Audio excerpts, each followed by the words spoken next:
Previous ক্লাসে exclamatory sentence নিয়ে আলোচনা করেছিলাম। আজকের ক্লাসে কিভাবে ইন্টারোগেটিভ করতে হবে সেটা নিয়ে আলোচনা করব। ইন্টারোগেটিভ সেন্টেন্স মানে হচ্ছে প্রশ্নবোধক বাক্য তৈরি করা। ইন্টারোগেটিভ সেন্টেন্সও এক্সক্লামেটরি সেন্টেন্সের মতো সহজ, জাস্ট 4টা রুলস আছে। তুমি যদি এই 4টা রুলস ভালো করে বুঝতে পারো, ইন্টারোগেটিভ সম্পর্কে পরীক্ষায় যত ধরনের প্রশ্ন আসুক তুমি সমাধান করতে পারবে, সলভ করতে পারবে। প্রথমে রুলস নাম্বার 1, যদি অক্সিলারি ভার্ব থাকে, যদি কোনো সেন্টেন্সে অক্সিলারি ভার্ব থাকে, আমরা কিভাবে ইন্টারোগেটিভ সেন্টেন্স তৈরি করব। দেখো, water is a liquid substance, পানি হচ্ছে একটি তরল পদার্থ। এটাকে আমাদের ইন্টারোগেটিভ করতে হবে। এটা একটা যশোর বোর্ড 2024 সালের বোর্ড কোয়েশ্চেন। কিভাবে করব? কোন সেন্টেন্সে যদি অক্সিলারি ভার্ব থাকে,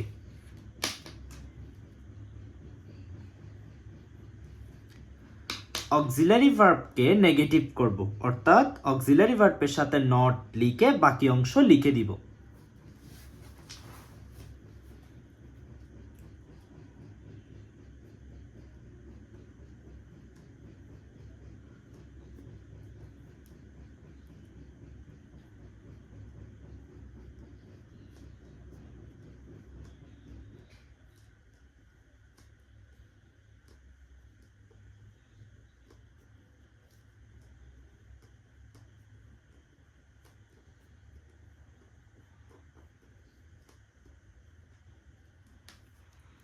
আবার রিপিট করি, অক্সিলারি ভার্ব যুক্ত অ্যাসার্টিভ সেন্টেন্সকে ইন্টারোগেটিভ করতে হলে অক্সিলারি ভার্বকে নেগেটিভ করব, অর্থাৎ অক্সিলারি ভার্বের সাথে নট লিখে বাকি অংশ লিখে দিব, শেষে একটা প্রশ্নবোধক চিহ্ন দিব।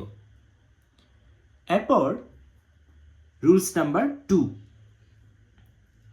নোবডি, নো ওয়ান, নান যুক্ত অ্যাসার্টিভ সেন্টেন্সকে ইন্টারোগেটিভ করতে হলে নোবডি, নো ওয়ান, নান উঠে গিয়ে হু বসে বাকি অংশ লিখে শেষে প্রশ্নবোধক চিহ্ন। দেখো, নোবডি রেসপেক্ট হিম, কেউ তাকে সম্মান করে না, এটাকে ইন্টারোগেটিভ করতে হবে। দেখো, এই সেন্টেন্সের মধ্যে নোবডি আছে, জাস্ট নোবডিটা উঠে গিয়ে এটার পরিবর্তে আমরা লিখব হু, আর বাকিগুলো অপরিবর্তিত থাকবে।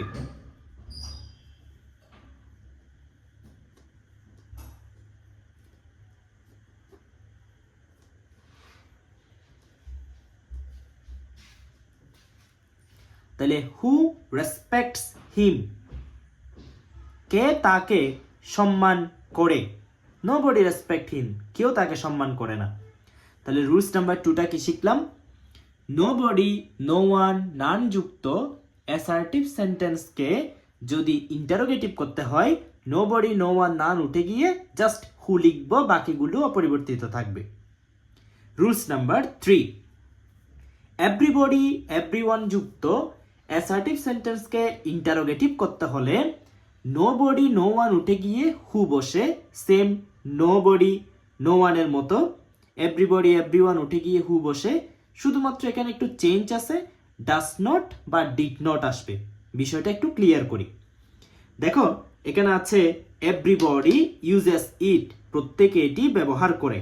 এখন এই সেন্টেন্সকে আমরা ইন্টারোগেটিভ করব। দেখো, এভরিবডি আছে, এভরিবডি থাকলে হু বসে,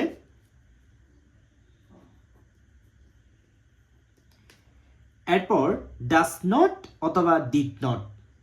এখন দেখো, এটা প্রেজেন্ট ইনডিফিনিট টেন্স, ভার্বের সাথে এস বাই এস আছে। আমরা জানি ভার্বের সাথে এস বাই এস থাকলে present indefinite tense, s by es থাকলে ডাস নট আসবে। হু ডাস নট,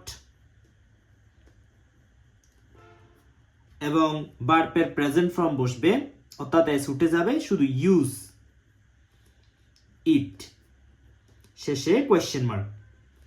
পরেরটা করি, এভরিবডি লাইকড হিম, প্রত্যেকে তাকে পছন্দ করত। দেখো, এভরিওয়ান আছে, এভরিওয়ান থাকলে হু বসবে, এরপর ভার্ব টু থাকলে, অর্থাৎ ভার্বের ফার্স্ট ফর্ম থাকলে ডিড নট বসবে। Who did not like him.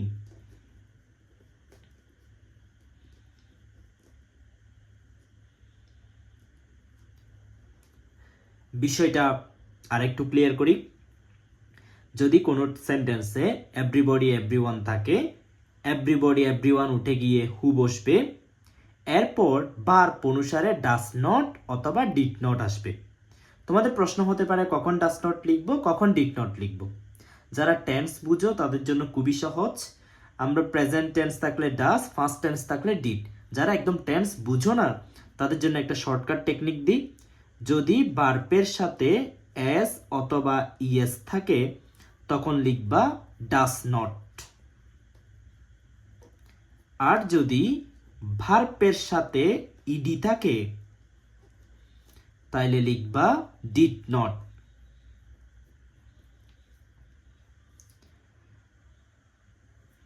Rules number 4, auxiliary verb না থাকলে কিভাবে করব। রুলস নাম্বার 1 শিখেছি অক্সিলারি ভার্ব থাকলে কিভাবে করব। রুলস নাম্বার 2 শিখেছি nobody no one none থাকলে কিভাবে করব। রুলস নাম্বার 3 এভরিবডি এভরিওয়ান থাকলে কিভাবে করব। আর রুলস 4 বলা হচ্ছে অক্সিলারি ভার্ব না থাকলে কিভাবে করব। যদি কোনো সেন্টেন্সে অক্সিলারি ভার্ব না থাকে এবং সেটা যদি আমাদের ইন্টারোগেটিভ করতে বলে তাহলে do not, does not, did not, subject, ভার্বের প্রেজেন্ট ফর্ম, বাকি অংশ। অনেক কঠিন লাগতেছে না? একদম সহজভাবে বলি। দেখো এই সেন্টেন্সের মধ্যে কোনো অক্সিলারি ভার্ব নাই। কম্পিউটার হেল্পস আস এ লট। কম্পিউটার আমাদেরকে প্রচুর সাহায্য করে। দেখো তো এই সেন্টেন্সে অক্সিলারি ভার্ব আছে? নাই। তাহলে আমাদের do not, does not, did not থেকে যে কোনো একটা আনতে হবে। এখন দেখো কোনটা আনবো আমরা। যদি ভার্বের সাথে এস বাই এস থাকে ডাস নট আনবে, যদি ভার্বের সাথে ইডি থাকে ডিড নট আসবে, যদি ভার্বের সাথে এস, ইএস, ইডি এগুলো কিছুই না থাকে ডু নট আসবে। এটা হচ্ছে সহজ নিয়ম। দেখো এখানে কম্পিউটার হচ্ছে সাবজেক্ট, হেল্পস হচ্ছে ভার্ব। তাহলে এখানে ভার্বের সাথে এস আছে, তাহলে আমরা কি আনবো? ভার্বের সাথে এস বাই এস থাকলে ডাস নট আনবো। তাহলে লিখি ডাস নট কম্পিউটার। ভার্বের প্রেজেন্ট ফর্ম অর্থাৎ এস ইএস এগুলো উঠে যাবে, শুধু help us A lot. Doesn't computer help us A lot. Computer কি আমাদের সাহায্য করে না? তাহলে এটা ইন্টারোগেটিভ প্রশ্নবোধক বাক্য। এরপরে the army killed Timur's all soldiers. আর্মিরা তৈমুরের সকল সৈন্যকে হত্যা করেছিল। এখন দেখো দ্য আর্মি হচ্ছে সাবজেক্ট, কিল্ড হত্যা করেছিল ফার্স্ট টেন্স, ইডি আছে। তাহলে ভার্বের সাথে যদি ইডি থাকে ডিড নট আসবে। ডিডন্ট দ্য আর্মি, ভার্বের প্রেজেন্ট ফর্ম অর্থাৎ এস ইএস ইডি এগুলো উঠে যাবে, শুধু কিল। ডাস নট দ্য আর্মি কিল, আর বাকিগুলো দেখে দেখে লিখে ফেলবো।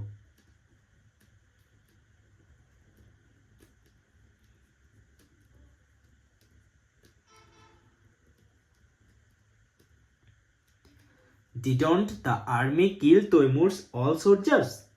আর্মিরা কি তৈমুরের সকল সৈন্যকে হত্যা করেনি? প্রশ্নবোধক বাক্য। People hate a corrupted man. মানুষ দুর্নীতিবাজ মানুষকে ঘৃণা করে। এখন পিপল হচ্ছে সাবজেক্ট, হেইট অর্থ ঘৃণা করা, এটা ভার্ব 1, ভার্বের প্রেজেন্ট ফর্ম। এ করাপ্টেড ম্যান একজন দুর্নীতিবাজ মানুষকে। এখানে ভার্ব হচ্ছে হেইট। দেখো তো এই হেইটের সাথে এস বা ইএস ইডি কিছুই নেই। যদি ভার্বের সাথে এস ইএস ইডি এগুলো কিছু না থাকে এটা প্রেজেন্ট ফর্ম, তাহলে এখানে আসবে ডু, ডোন্ট। বাকিগুলো দেখে দেখে লিখে ফেলবো। Don't people hate A corrupted man. মানুষ কি একজন দুর্নীতিবাজ মানুষকে ঘৃণা করে না?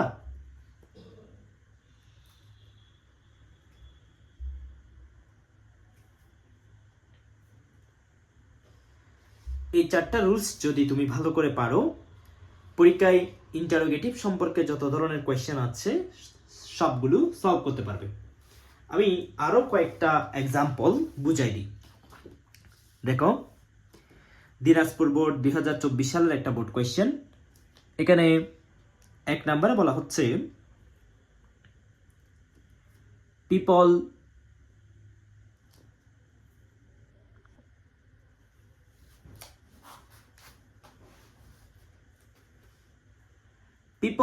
are fond of a journey by train.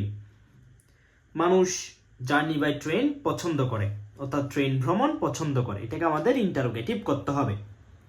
দেখো, আমরা যে 4টা রুলস পড়েছিলাম সেটার 1 নম্বরে পড়ছে। এটা কেমনে বুঝছি? এই সেন্টেন্সের মধ্যে অক্সিলারি ভার্ব আছে আর, তাহলে অক্সিলারি ভার্ব যুক্ত অ্যাসার্টিভ সেন্টেন্সকে ইন্টারোগেটিভ করার নিয়ম হচ্ছে অক্সিলারি ভার্ব যেটা থাকবে সেটার সাথে নট যুক্ত করব, আরন্ট, আর বাকিগুলো অপরিবর্তিত থাকবে।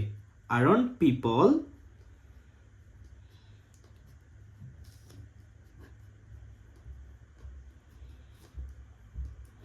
fond of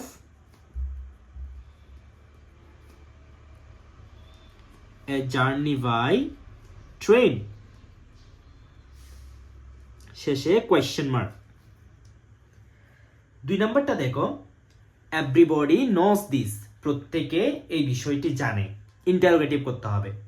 তাহলে আমরা জানি এভরিবডি, এভরিওয়ান যুক্ত অ্যাসার্টিভ সেন্টেন্সকে ইন্টারোগেটিভ করতে হলে এভরিবডির পরিবর্তে হু বসে, এরপর ডাস নট অথবা ডিড নট বসে। যদি ভার্বের সাথে এস বাই এস থাকে ডাস নট বসে, তাহলে হু ডাস নট, এরপর ভার্বের প্রেজেন্ট ফর্ম অর্থাৎ নো, এসটা উঠে যাবে। This, who does not know this,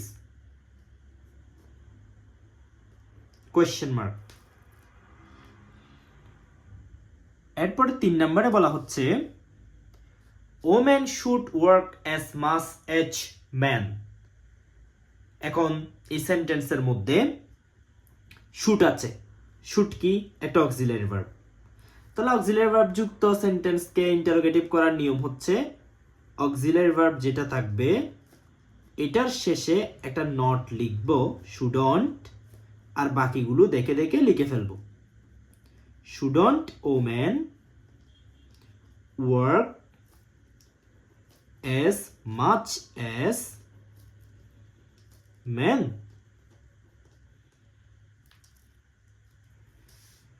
The examinee, পরীক্ষার্থীর, should not, উচিত নয়, waste time, সময় অপচয় করা, by doing so, এটি করে একজন পরীক্ষার্থীর সময় অপচয় করা উচিত নয়।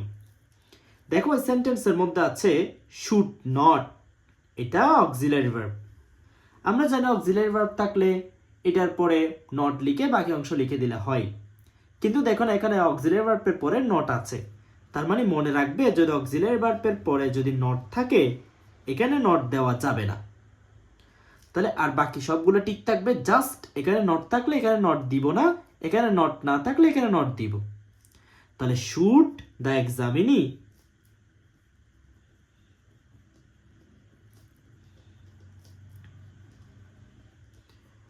waste time by doing so. We get water from many sources. আমরা বিভিন্ন উৎস থেকে পানি পাই। দেখো এখানে কোনো অক্সিলারি ভার্ব নেই, তাহলে অক্সিলারি ভার্ব না থাকলে আমরা জানি ডু নট, ডাস নট অথবা ডিড নট থেকে যে কোনো একটা আসে। এখন দেখো উই হচ্ছে সাবজেক্ট, গেট হচ্ছে ভার্ব, এখন ভার্বের সাথে এস, ইএস, ইডি যদি কিছু না থাকে তাহলে আমরা লিখব ডু, ডোন্ট, উই। বাকিগুলো সবগুলো ঠিক থাকবে।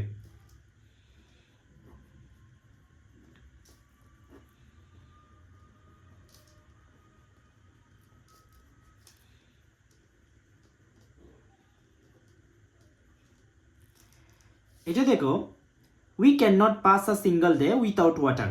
আমরা পানি ছাড়া এক মুহূর্তও কাটাতে পারি না। দেখো এখানে উই হচ্ছে সাবজেক্ট, ক্যান নট হচ্ছে অক্সিলারি ভার্ব আছে ক্যান। তাহলে যেহেতু এখানে নট আছে, এখানে নট দিতে পারবো না, just can we pass a single day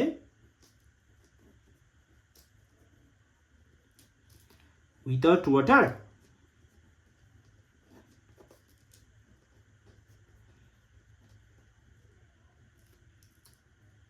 Nobody respect him. কেউ তাকে সম্মান করে না। Nobody যুক্ত সেন্টেন্সকে ইন্টারোগেটিভ করার নিয়ম খুবই সহজ। নোবডিতে উঠে গিয়ে হু বসবে, বাকিগুলো অপরিবর্তিত থাকবে।